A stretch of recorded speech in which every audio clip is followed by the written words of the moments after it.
What's going on, everybody? So as you can see, the mailman is coming, but I also have my motor back in, and you can also see that I went ahead and painted it, because if you recall, I said I had that car show, and I was like, well, I mean, I've decided to go ahead and basically see what's gonna happen with that JB Weld on the side of the block.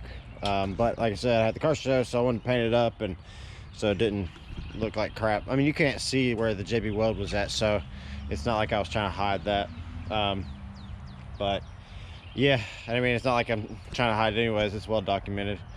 But I got it back in because everything I can do that I need to do, I can do with the motor in now. And so it's, yeah, I just like it being in there better than it being out here. It's just a lot better. But let me go over, I had some issues getting this thing back in. You would think, okay, you pulled this thing out, it's gonna go right back in. Wrong. So first off, at the collector down there, they didn't want to meet up at all for some reason. And then the transmission, they didn't want to go back together. That took a lot of tweaking. I don't even know, like, it was weird. I had this whole side lifted up like 3 inches just to get it to go in, but then when I get, yeah, it was ridiculous. It was so ridiculous. And then when I still had another set of those crappy gaskets, so I wanted to go ahead and use those up. But you know, I made sure they were torqued down and good to go, all bolts in this time, because if you remember in one of my other videos, I had realized that I was missing 2 bolts on either side that apparently when I had gone to buy bolts, I didn't buy all of them because I miscounted and meant to go back and buy more, but then I forgot.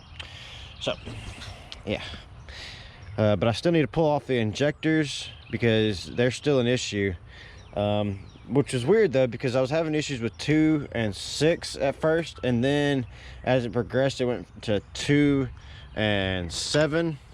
So I think it might be some sort of something in them, so I'm gonna try cleaning them up, see if that helps any. And then yeah, I mean, I'm gonna get the stuff to do this right here, but it's so easy to get this stuff off the front. I can do that whenever I want to. So in the way the mail has been running, it'll probably take 2 weeks, 3 weeks for it to even get here.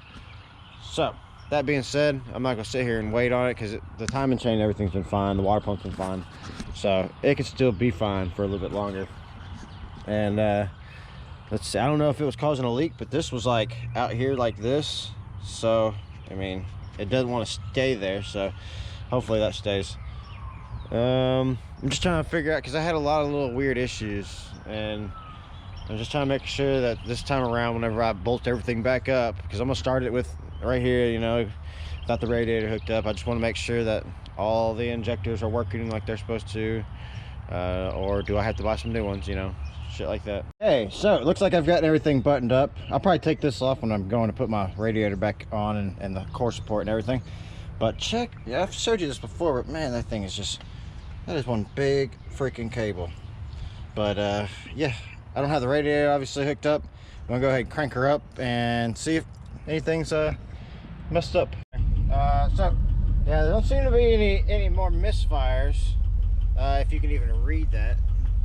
Yeah, doesn't appear to be any more misfires, but my timing's still all over the place, so that's not fixed. And yeah, I also have this, I have a couple of exhaust leaks, because when I went to go take off the O2 sensors, the O2 sensors decided to take the threads with them when they came out. So now I have this exhaust leak on both of the O2 sensors where they're supposed to go, because I have the bolts, the things in there that they came with from when they were shipped to me, but it's still letting exhaust gases out. Okay, so got some water in there now. We can actually see if she's still overheating, see if the crack is, you know, further on the inside, causes some issues that we can't physically see. But we also got to make sure that we are filling up this here radiator all the way. It has already dropped down, so just need to fill that up and yep, come back. So she appears to not be leaking any water down there anymore. It's hard for you to see, but just gotta take my word for it. I mean, you can look down here No water coming down. No drips from up there. I have a little transmission leak on my one. I meant to hook that up. Yeah, I meant to hook that line up to the transmission cooler that's built into the radiator, but the lines weren't long enough when I relocated it back, and apparently one of them leaks. Whatever. Radiator doesn't leak, but I still have misfires. So if you see, like, I'm not worried about the 10, the 3. I'm a little worried about the number 6 now. It's starting to, it wasn't one of them when I went away, but cylinder 7 is still acting up. So that's a problem. But you know, I'm gonna have to buy some new injectors. So I'm gonna sit here and let it idle because I'm curious as to whether or not it's gonna overheat, because that's what it was doing when it had the crack in the block. So I gotta sit here and make sure that it doesn't do that. Okay, so it's gotten up to 190 degrees, and it's also started raining outside. Yay. So it seems to have stopped at 190 so far, that is. But you know, just gotta wait still and double check. It's got both the fans kicking on right now, so, and it's going down in temperature, so that's a good sign. But I'm getting a lot of misfires. Watch them go. What's crazy is I'm not getting as many on 2 anymore. I'm still getting some, but now I'm also getting some on 5 and 6. Now that, see, they're getting higher. So still got some crazy misfires. The question is does it register? Let's read it should give me a, yeah, random misfire, mass airflow. I knew that was going to be a problem because I had mass airflow disconnected. But random misfire detected. Let's yeah.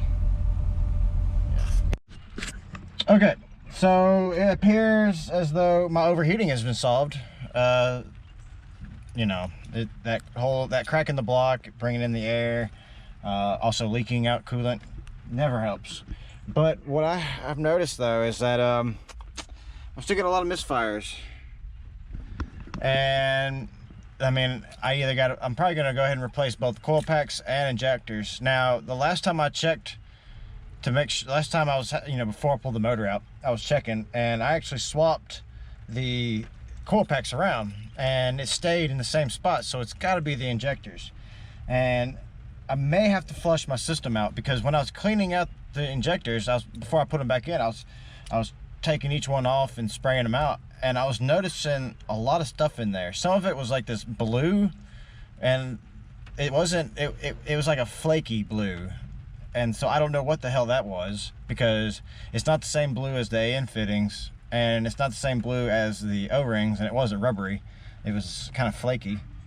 And then there was some like red stuff that was up in there too, which that could have been rust, but I looked inside the tank and there was no rust inside the tank. So I mean, I don't know where it would have come from, but it might be beneficial for me to I mean, I have a fuel filter on there too, so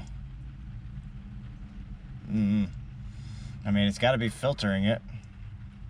So it's got to be stuff that was up in the fuel rails or in those lines between the fuel filter to the injectors. It's got to be. So I guess I need to pull that off and just, I mean, I cleaned out everything, so I don't know. But yeah, at least we know now that the overheating's fixed, and that's, yeah, that's gonna be a big thing.